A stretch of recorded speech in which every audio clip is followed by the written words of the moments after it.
Welcome back to another episode of Project Reel, you guys. So this is what I've been wanting to show you guys, what I got that amped outdoor batteries for. We have ourselves a new Newport Vessels trolling motor. So I opted for the 36-pound trolling motor. Didn't feel I need the 55-pound just because of the weight. Just trying to conserve as much weight as possible.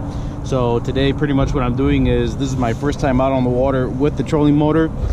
Just wanted to give you guys a first-hand look at the trolling motor itself, so we can test it out, let you know what I think, and see how it works out for us. So let's give it a shot. Let's go. So the trolling motor itself, this is the 36-pound Kayak series trolling motor from Newport Vessels. It's got 5 speeds forward, 3 speeds back. Let's just go through all of that so you guys can see the difference between each one. So let's just start with speed 1. So here we are with speed 1.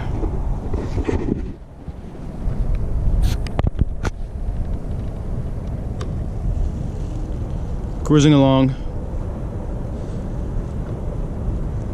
Speed 2.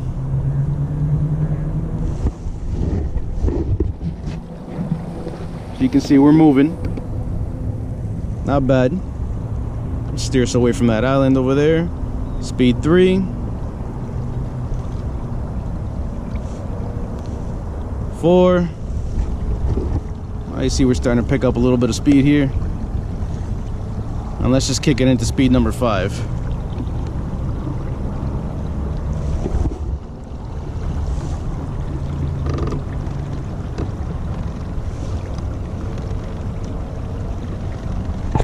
Hey, we are cruising along in our kayak. No need for paddling anymore. No need for your legs to be tired while you're paddling. Believe full speed on this is about like 3.5 miles an hour. Let's just say 4 miles an hour on this. It's pretty cool. I know some people would opt for the 55-pound, but I didn't think it was necessary to have that 55-pound on there. And again, just for weight conservation itself on the kayak. So don't want to have too much weight on the kayak itself. I'm already over 200 pounds between the gear and all the rest of the stuff on the kayak itself. So, you know, don't want to get to that weight limit on the kayak and push it and then just have something happen to us while we're out in the water. Now, as far as reverse goes, let's just put this in reverse. Here's speed number 1. Doesn't seem like we're moving a lot, but we are moving. Here's number 2. Let me put this GoPro on my head so you guys can get a better view as to how this kayak is moving. So that's speed 2 in reverse and speed 3 in reverse.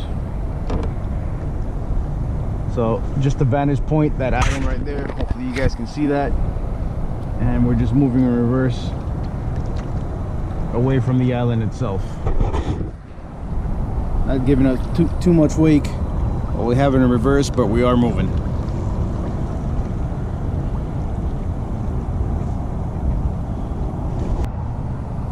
The only thing I will say about this trolling motor, it's just not this one in specific. I believe it happens with almost every one. You guys can take a look at other videos, other different brand trolling motors. Is just when you put this onto your kayak and it's leaning off to one side, you're going to get some sort of a torque on the kayak itself. You're going to want to see that the kayak just kind of like leans over to one side a little bit when you get it moving.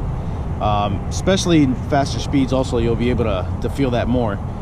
So just keep that in mind when you guys, or if you guys are planning on getting a trolling motor for your kayak, that you will have to do little extra ab workouts to make sure you guys are counterbalancing for the torque that the trolling motor is putting out on the kayak itself.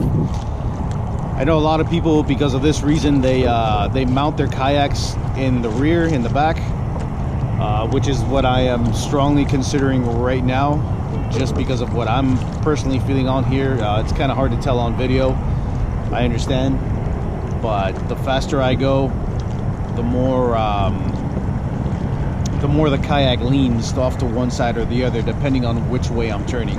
And I kind of have to move my body one way or the other just to kind of counterbalance.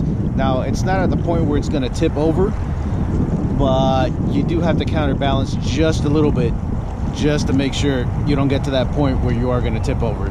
So it's a bit of a concern, especially if I'm going to be taking a little bit extra gear right now. The only thing I have right now on the kayak is one fishing rod, the battery box with the battery in it, a Plano box with a couple lures, and see, I have a net and a couple other items in the hatch in the middle of the kayak itself. So I didn't bring anything that weighs too heavy with me. As a matter of fact, it's all light minus the battery, but that's about 13 pounds. So what I did do with the battery is I put it on the opposite side of the kayak itself, just to kind of counterbalance the weight of the trolling motor. But it's still not quite enough to counterbalance that torque steer that we're getting when we're operating the trolling motor. But I am very happy with the trolling motor itself. It's super cool, and I really can't wait to take this thing into other places, just to move a little bit further, where I've kind of been hesitant to get out there just because of the distance itself. I don't want to paddle out there.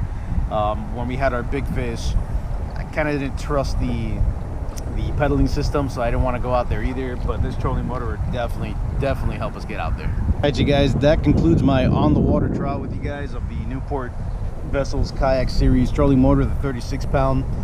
Definitely recommended. Just heed those warnings that I gave you. Just keep those in mind. If that's something that you're going to be worried about, then I would strongly consider not mounting it here on the side where I have it, but looking for some sort of a mount to mount it right there behind you, and just having some sort of mechanism to just pull it out of the water when you're getting into a shallow area, or put it back in, and then just figure out some sort of a steering system. But other than that, it is great. It's going to open up a whole lot of new avenues for us and this channel, and I can't wait to get out there and catch different species of fish for you guys. So thank you guys for watching. Thank you guys for tuning in. I'll see you guys next time, and as always, thanks for watching.